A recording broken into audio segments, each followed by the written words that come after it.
வணக்கம் மக்களே, உங்கள் வில்லேஜ் தங்கச்சி. எல்லாரும் எப்படி இருக்கீங்க? இன்னைக்கு நம்ம வீடியோலிங்க காய்கறி சூப் செய்ய போகிறோம். வாங்க எப்படி செய்யறதுன்னு பார்க்கலாம். அடுப்பில் கடாய் வச்சுருக்க 1 ஸ்பூன் வெண்ணெய் சேர்த்திக்கலாம், இல்லைன்னா எண்ணெயும் கூட சேர்த்திக்கிங்க. வெண்ணெய் உரியிருச்சு. 3 பல் பூண்டு எடுத்து பொடியாக நறுக்கி வச்சுருக்கேன், அதையும் சேர்த்திக்கலாம். 2 ஸ்பூன் போல் பல்லரி பொடியாக நறுக்கி வச்சுருக்கேன், அதையும் சேர்த்தி நல்லா வணக்கி விட்டுக்குங்க. வெங்காயம் பூண்டு நல்லா வணங்கிருச்சு. பீன்ஸு 1/2 கப் எடுத்துருக்கேன், பொடியாக அரிஞ்சு வச்சுருக்கேன், சேர்த்திக்கலாம். 1/2 கப் கேரட் பொடியாக அரிஞ்சு வச்சுருக்கேன், அதையும் சேர்த்திக்கலாம். முட்டைக்கோஸ் 1/2 கப் பொடியாக அரிஞ்சு வச்சுருக்கேன், அதையும் சேர்த்திக்கலாம். பச்சை பட்டாணி நேற்றுக்கு நைட்டே ஊற வச்சுட்டுங்க, 1/2 கப் அதையும் சேர்த்திக்கலாம். இது கூடயே 1/2 கப் மக்காச்சோளம் சேர்த்திக்கலாம். காயை வணக்கி விட்டுக்கலாம். நம்மளுக்கு பிடிச்ச காய் எது வேணாலும் சேர்த்திக்கலாங்க, இல்லை முளைக்கட்டின பயிர் வகைங்களோட சேர்த்திக்கலாம். காய் வணங்கிருச்சு. சூப்புக்கு தேவையான அளவு உப்பு சேர்த்திக்கலாம். இந்த செம்பில் 3 செம்பு தண்ணி சேர்த்திக்கலாம். காய் நல்லா வேகட்டுங்க. நம்ம ஊற்றின தண்ணி ஒரு 1/4 போல் நல்லா சுண்டி வந்துடணும்.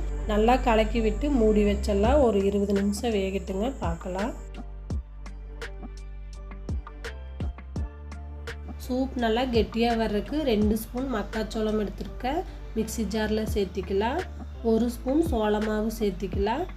கொஞ்சமாக தண்ணி சேர்த்திங்க, நல்லா நைஸாக அரைச்சி எடுத்துக்கலாம். மக்காச்சோளத்தை நல்லா பேஸ்ட் மாதிரி அரைச்சாச்சுங்க. சூப் நல்லா கொதிச்சு வேகுதுங்க. இது கூடயே சேர்த்தி நல்லா கலக்கி விட்டுக்கலாம்.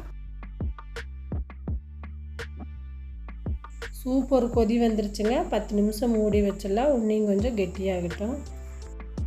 இங்கே பாருங்கள், சூப் நல்லா கொதிச்சிருச்சு. கொஞ்சமாக மல்லித்தலையும் 1/2 ஸ்பூன் மிளகுத்தூளும் சேர்த்து நல்லா கலக்கி விட்டுக்கலாம்.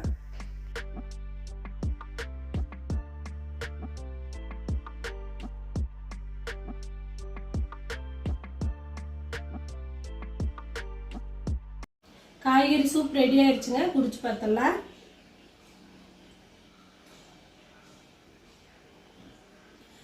காய்கறி சூப்பு ரொம்ப நல்லா இருக்குதுங்க. நம்ம வீட்டில் எந்த காய் இருந்தாலும் அதை சேர்த்து நம்ம செய்யலாங்க.